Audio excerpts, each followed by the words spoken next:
Oh yeah, he's back. The crack of the bat, the ping of the crossbar, and the roar of the crowd. We cover everything you want to talk about. It's the Rod Pedersen Show.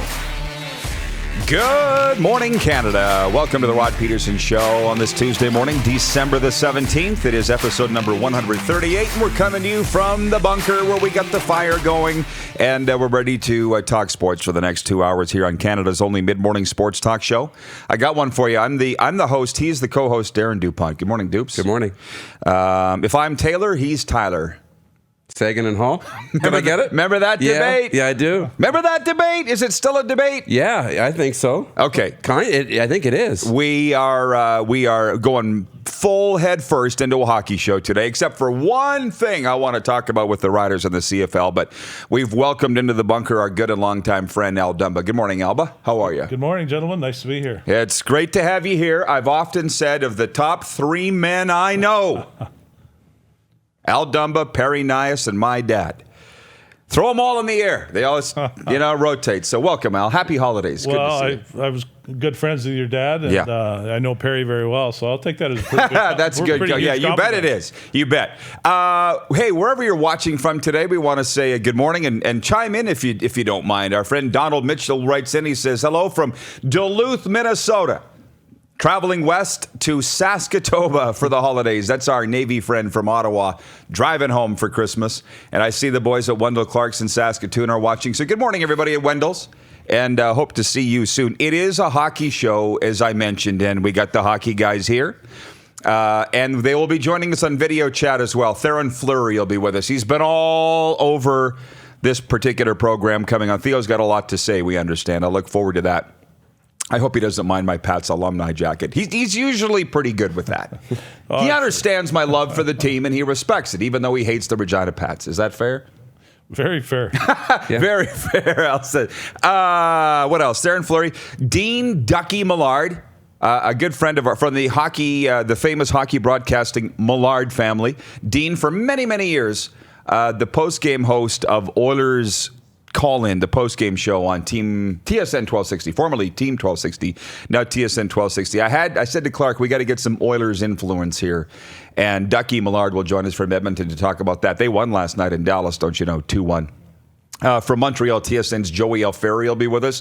Not just to talk Habs, but some Alouettes too. A Montreal football guy wrote me last night, and he goes, how about this dysfunctional mess that's the Alouettes? And I said, I think every team on some levels dysfunctional. Every team, I think, depending on what your definition is. And I said, he goes, why would Kahari sign here? And I said, well, these jobs are highly coveted. Kahari's chance to run his own show. It's a well-paying job, and look what he's doing. But that's kind of the buzz that's going around. I want to get Joey Alfieri's take on that. And that's about it. I want to talk some World Juniors. I want to talk some things we didn't get to yesterday, like that Rush game atmosphere. It wasn't as good as we had expected, right? Should we just answer it right now? Because in the rollout, we cover a little bit of everything for Flooring Superstore. And listen, when the home team's down 5-1 before you finish your first beer, what do you think's going to happen? Yeah. Isn't that the reason that it wasn't? It is. I was thinking about that, and I was talking to some people who were there for the first time. Because it just amazes me that there's still people who haven't seen a Rush game, right? But I'm like, the atmosphere, it just so you know, it's usually a lot more hopping than this. Like, usually it's just bumping. Now, there's cold weather plays into it, so a few people didn't show up. But yeah, they were losing pretty bad out of the gate, and that gets everybody out of it pretty quickly. So once they started scoring a few goals, the atmosphere picked up a bit, but it just never got to that level that we're used to. Yeah. Well, I hope they come back. I mean, did we build it up too much? I don't know. Al, have you been to a Rush game yet? I'm one of those ones that you're surprised at, but no, I haven't. I'd love to go up. I hear so many great things about it, about the atmosphere, about it's I guess it's a real event to be at, and I look forward to getting there sometime. Well, we got season tickets, so we'll bring you. Oh, that sounds great. Yeah, but our staff clamors over them. That's the only problem. So we're supposed to contest them. 1 out of 9, we could take the Dumbos, couldn't we? Oh, yeah. I think that'd be fun. We'll see if we can. That'd be great. Of course. Dumb and Dumba. Yep. Joke never gets old, does it? That's what they used to call me and Al over in Moose Jaw. That's what they called us, Dumb and Dumba, the Pats play-by-play team. I will just say this. Al's a Rider fan. We're all Rider fans. is there anything more overanalyzed than a CFL schedule? Like, I get the excitement, NFL too, but I just don't get it. I'm a season ticket holder. It's 18 games, 20 seasons calling the games. It's, look, you got to play a certain amount of teams twice, some others 3 or 4 times, and that's about it. And you know you're going to be home to the Bombers on the Sunday of Labor Day weekend. It seems just I get the analysis and everything, but I've never bought into it.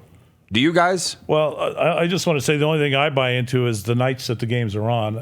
This is Saskatchewan. We have fans come from all over Saskatchewan. If they're traveling 3 hours to a home game, you would hope that it's not at 7 o'clock on a Thursday or a Friday. I know that has to happen throughout the year sometimes, but it's very inconvenient for a lot of our fans. So I can see that. I live right in Regina, so my season tickets, it's easy. 5-minute drive for you. I get there, yeah. Maybe it's 10. Not a problem if I want to stop on the way. I can even do that for a hamburger or pop on the way to the game. It's fine, but I know how inconvenient it could be for people that have to travel. Yeah, and the only real, that complaint comes up every year, but they did a pretty good job of keeping the home games away from Thursdays and Fridays for the most part.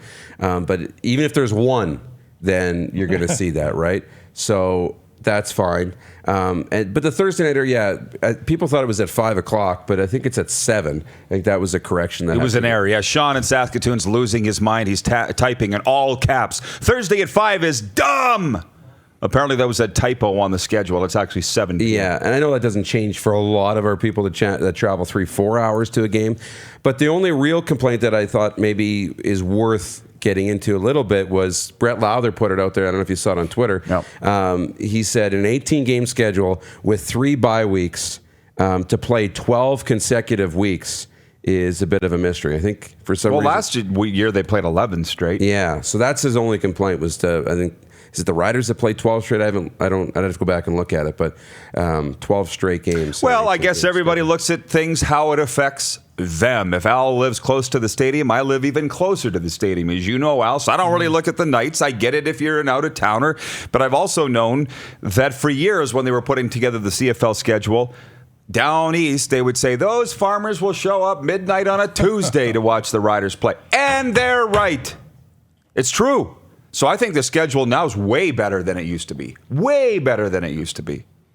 If you're paying attention to these things. So again, you play 18 games, 9 home, 9 road. And Lynch was all in a frenzy. Last year at this time, he's like, 3 road games in October. What are they going to do? All in the West. Do you remember how they did? They did pretty good. They won 2 of the 3. It was in BC, in Edmonton, and in Calgary during the Heritage Classic. And the game in Calgary, they completely laid an egg and probably should have won that one on the way to a 13-5 record. Yeah. So I guess if you're going to get all geeked up now, because Lynch is the perfect example of somebody that just sits there for days and analyzes the schedule like he was a coach or something. I'm not going to do that. Tell me when to show up and I'll be there. That usually comes when you have a subpar team. You always look at the schedule. How can we win a game that maybe we wouldn't? How do we get to 500? How do we do this and that? And I don't care. Stats and all that kind of stuff becomes so important when you lose by a point here or there, too many games. Yeah. But when you're a good team and you get the 13-5 record, the schedule surely, it doesn't matter very much anymore. And hopefully that's going to be the case this year again. I couldn't agree more. Injuries, schedule, you name it for subpar teams. You're looking for excuses as to why you might lose games. Just saying hello to everybody this morning chiming in. Captain Harvey Ryder writes in, he says, ahoy, from North Battleford. He's the guy that comes dressed as the pirate. Yep. Or as I often say, one of the guys that comes dressed as a pirate to Ryder games. But he's got the most elaborate outfit. Yeah, it's pretty good. He looks like Johnny Depp. But in green. Pirates of the Caribbean. Sean Dahl says, also, there's a game on Craven weekend. First time in years I can remember them having a game on that weekend. So I remember back in the early 90s, going to the Ryder game and then going to sit in line at the gate for the next morning in my lawn chair. It's fun. Yeah. It's all fun. What else do I have here? So there's that. Well, I mentioned Lynch. I did go for a birthday lunch with Lynch yesterday, and I just want to promptly say this in 30 seconds or less. He drove me crazy, more than normal, because he's like, my friends want to know where they can see you. They can't turn on the radio and the TV and find you. It's driving them crazy. I don't know what to say. And I'm like, John, Tell them to get on Facebook. Yeah. Like anybody under the age of 30, no problem. Actually, probably 40 and under. No problem finding the show, Lynch. But it's who are all his friends? Seniors. He's like, they're upset. They can't find you. They think you've disappeared. I'm on the air hours every day, John. Like, folks, get your grandparents and parents, if it applies, an iPad for Christmas. RodPedersen.com.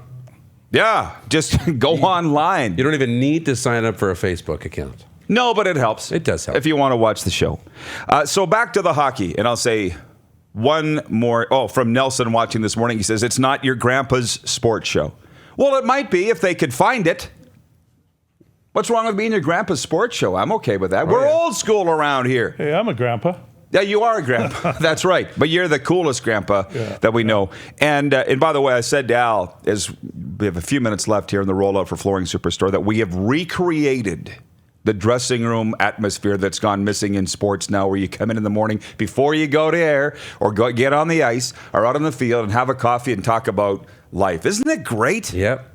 Good feeling. I might come over for a coffee when I'm not on the show. Well, You're always welcome. Are you kidding me? You should. And the funny thing about the hockey, because we got a lot of topics to get to. Obviously, the Taylor Hall trade, there's a lot of things there that, to me, don't add up or don't make sense.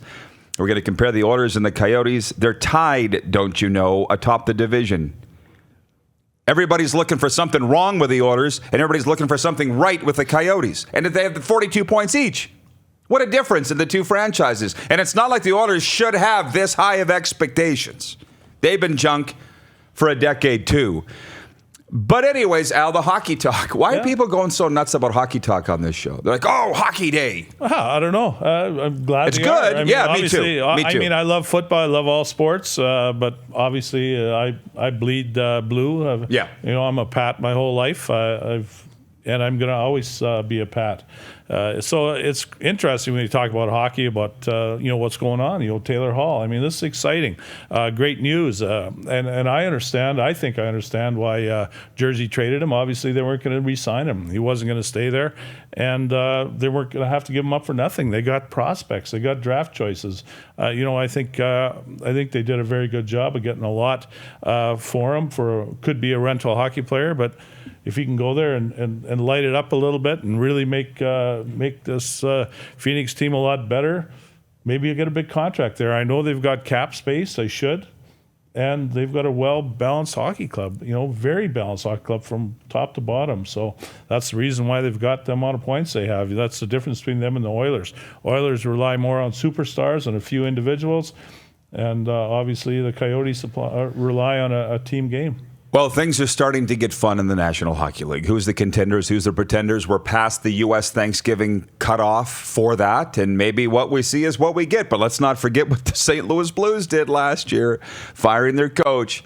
Kings did it not that long before that. I guess it's getting to be a decade now, but fired their coach shortly after Christmas, end up going on a run and winning the Stanley Cup. Who might be that team this year? Well, I like the Oilers. I'm not saying they're going to win a Stanley Cup, but I like him because I like their coach. I mean, anytime you bring a coach in and coaches what he's got, he's not trying to make an offensive guy a checker. He's not trying to make a checker a 30-goal man to show everybody, look how good a coach I am. I made a checker into a 30-goal scorer. Usually doesn't happen. What he does is he coaches what he has. He makes the guys better at every part of their game and what they do best. And he's an outstanding coach. It's no surprise to me. I said this last summer. As soon as I hired Tippett, I said, oh, great. Oilers are back in the playoffs this year. I'm not a big Oilers fan, but I obviously want the Western teams to do well. So I think Tippett's the difference by a country mile there. And obviously that proved in St. Louis. I don't know Yo at all. I didn't like what I saw with him in Minnesota. I didn't like what I saw with him, the way he is, and the things I've heard even through relatives. Matt Dumba happened to have played for him, and not that Matt Dumba hated him, but he knows the type of coach he was, and I talked to Matt a lot about that. So it's interesting to have the new coach coming in. I told Mitch Bozak, I said, look out now, you guys, when they change their coaches. And Mitch is happy they changed him too, because it just made that much difference. Guys will play better in the right situation. So we're just scratching the surface on what we're going to get to today. My very first ever statistician, Edmund Bankowski, is watching this morning, and he writes in and he says, this grandpa/senior has no problem finding you, Rod. Well, of course, Eddie. It's because you've got chutzpah, pizzazz. Can you go help Lynch his buddies? Eddie, as soon as the show's over, would be great. He was my first stats guy on Regina Rams radio broadcast back in the. Of course, Eddie. Well, you're with it. Not everybody is. We're going to do a sports update when we come back, and we're going to Montreal after this timeout. This has been the Rollout for Flooring Superstores. You're watching the Rod Pedersen Show on Facebook Live and listen live at rodpedersen.com. You're watching Rod Pedersen on demand. For more of the Rod Pedersen Show, visit rodpedersen.com or follow Rod Pedersen on social media.